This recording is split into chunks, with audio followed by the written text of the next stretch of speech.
Hey there, it's Andrew, and I'm admittedly being a little silly but also a little serious tonight. I'm calling this a 7-minute meditation, but it's really a 7-minute rant. Let's get this party started.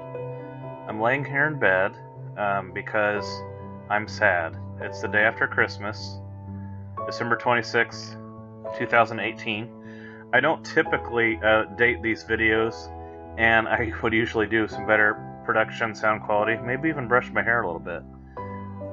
But I just, it's a funny time of year. My son picks on me especially, but the whole family is like, why are you so sad on the day after Christmas? I think his words this year were depressed. And that's not really that I'm depressed. It's that you look at what happens with, say, the church calendar, and as a pastor, I think I'm far more concerned about this than maybe the average person is, but the church calendar actually took some the pagan traditions and, dare I say, improved on them or used them to point towards Christian things or point towards biblical things.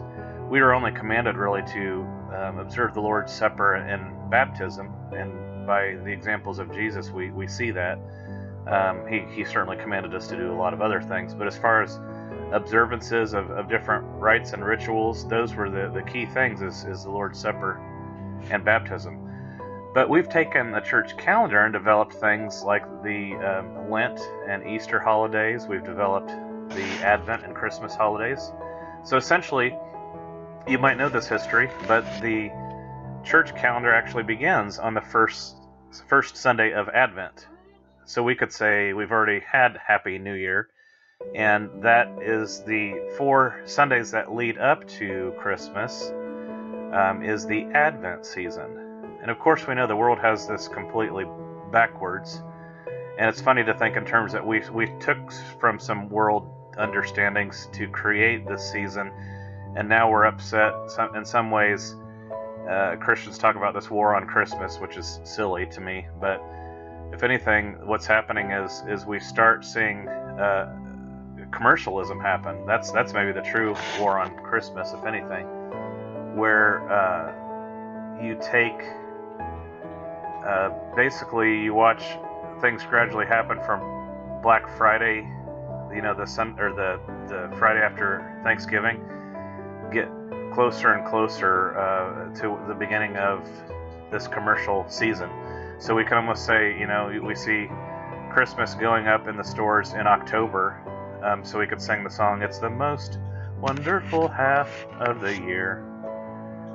So then what happens is we get down to the actual end of Advent and the beginning of the Christmas season. I don't know if you knew that Christmas is a season that begins on December 25th and then carries on for, you guessed it, 12 days. So we've got the 12 days of Christmas that ultimately culminate in Epiphany, which is either there's a Sunday where we celebrate Epiphany sometimes in the church calendar, or January 6th is where we observe the wise men came. Now the wise men likely came for real anywhere between that first week or so after Jesus' birth to where they were no longer in a manger or a stable, because it says that they came to the house where the boy was, and they said a boy at this time and not necessarily a baby.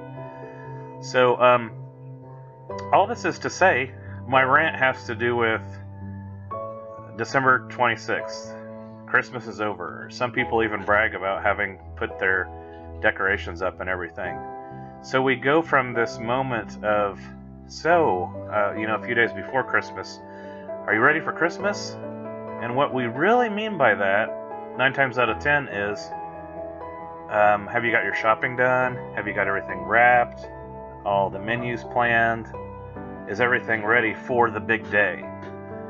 For your different gatherings, for all this busyness has led up to this day, and now you are ready, quote unquote, for Christmas.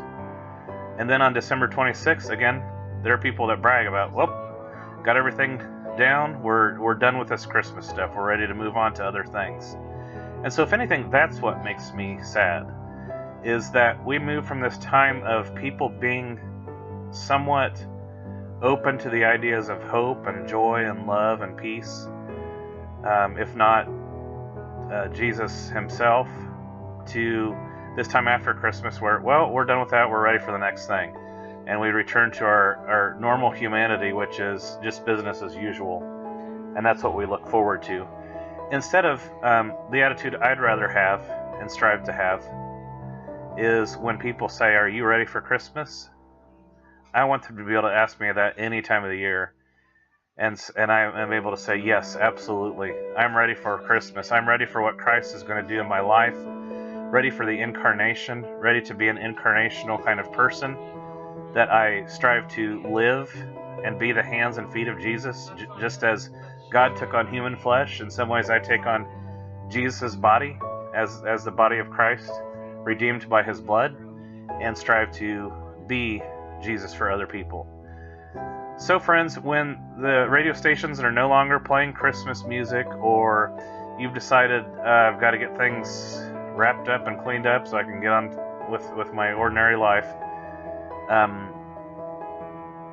try not to do that. Try to just slow down a little bit and really enjoy this time of year, and really let Christmas be a verb.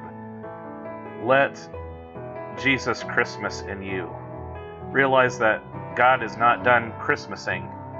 Even when we might be done with Christmas, I hope it is that we're done with Christmas as in the whole busyness, the whole season of just go, go, go, with all the different things and busyness going on. So again, I would just ask that you let God Christmas in you and continue to be Christmas to others. Continue to be the hands and feet of Jesus. Rant over. 7-minute meditation over. Oh, and there's my girl. We're just doing a silly one tonight. No, I You know, say bye to everybody, or God bless. Goodbye. Goodbye.